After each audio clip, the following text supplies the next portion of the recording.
Salut les amis et bienvenue sur votre plateforme. J'espère que vous allez bien. Moi, ça va. C'est le sénateur Cletus, a.k.a.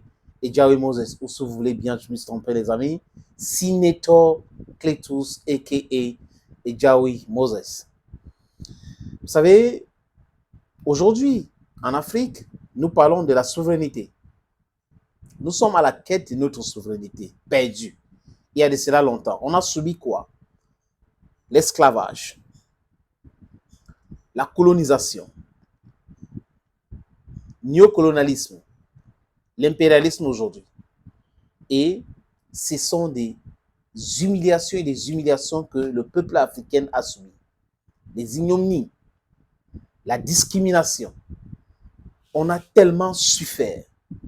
On a souffert et ce qui nous imposait cette souffrance comme mode de gouvernance, on pensait que c'était bon pour nous comme ça. C'est ce que nous méritons. Nous devons rester dans la souffrance. Et moi, je dis non. Pourquoi nous devons rester dans la souffrance? Au nom de quoi? Ils sont qui? Qui les a mandatés pour nous imposer la souffrance comme mode de gouvernement?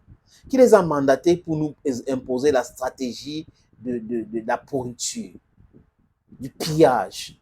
Non. Et là, comme nous sommes en train de parler de notre souveraineté, il y a beaucoup d'éléments qui entrent, les amis. La langue, je m'exprime en français aujourd'hui. It might be also in English or in Guy.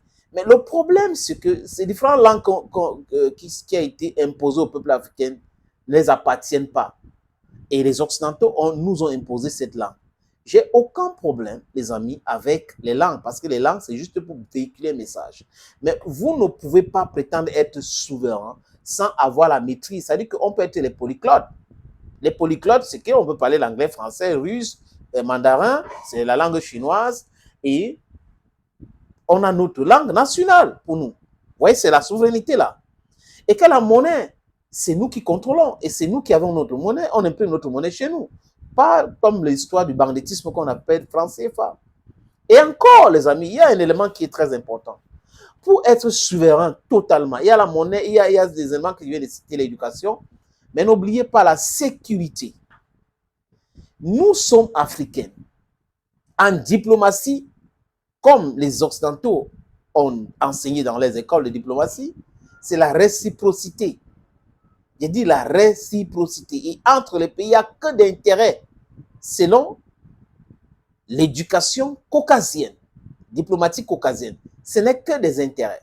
Mais au nom de quoi les Occidentaux vont nous imposer les bases militaires et on n'a pas notre mot à dire. Ils nous ont imposé les bases militaires.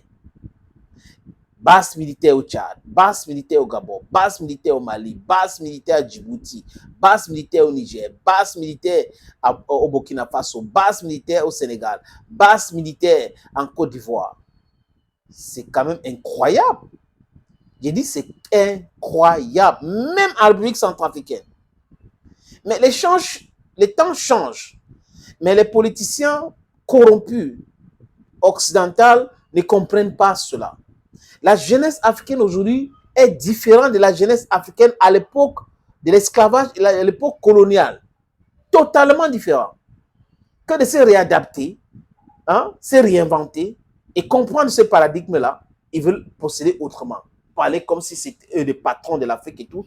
Ça vexe les Africains. Ça énerve réellement les Africains. Nous sommes tellement en colère par rapport à cette attitude, cette façon de faire.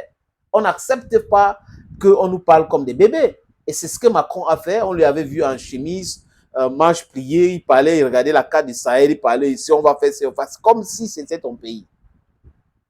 Et là, boum, démantèlement des bases militaires, parce que le message et la pression de la jeunesse est énorme. Le Mali a compris cela. Le Mali a demandé à la France de dégager. Le Burkina Faso, dégager. Le Niger, humiliation totale, dégager. Et cette France devait écouter ces messages. Cette France a écouté des gens comme Patrice Talon. Ils ont écouté des gens comme Alassane Draman Ouattara et encore un gars comme Tinubu qui peut vendre tout pour rien. Et la France n'a pas vu son humiliation en RCA venir. Les militaires français ont été chassés en République centrafricaine. Les forces militaires françaises dans leur base vont devoir quitter le Tchad et le Sénégal. Mais il y a un seul homme dans notre Afrique-ci qui pense que pour lui, seul, il représente tout. Il est prêt à dire à Macron que oui, je vais discuter avec les Maliens vraiment concernant l'électricité. Je peux leur couper l'électricité pour les imposer de réinstaller France 24 dans le pays et RFI. Du n'importe quoi. Alassane Ouattara croit qu'il est le dieu de quelqu'un. Non. Tout ce qu'il veut faire, c'est détruire l'économie ivoirienne. Et il a déjà fait. Il a endetté, surendetté même l'économie ivoirienne. Donc la seule personne en Afrique aujourd'hui, peut-être Patrice Talon va demander qu'on vienne avec tous ces bases militaires au Bénin, qui ne peut pas s'opposer à la base militaire ou l'idée des bases militaires françaises en Afrique, c'est Alassane Ouattara, parce qu'il sait comment est-ce qu'il est arrivé au pouvoir. Donc Jean-Marie Bockel, quand il disait sur France Mensonge, ou Mensonge 24, ou France 24, que les pays africains ne veulent pas se séparer des bases militaires africaines, je crois qu'il faisait allusion à Alassane Dramane Ouattara. C'est une honte, mais il faut savoir, M. Ouattara, que la Côte d'Ivoire ne vous appartient pas. La Côte d'Ivoire ne vous appartient pas. Il est temps, est-ce que vous comprenez, que la jeunesse ivoirienne, la jeunesse africaine, ne veut plus de bases militaires françaises en Afrique. Il est temps, est-ce que vous comprenez, M. Ouattara, que la jeunesse africaine ne veut plus qu'on les parle du franc CFA. C'est une monnaie criminelle. J'espère que M. Ouattara a compris ce message. C'est l'homme le plus noir d'Afrique qui vous parle. C'est un digne fils d'Afrique. Thank you, friends, and bye-bye.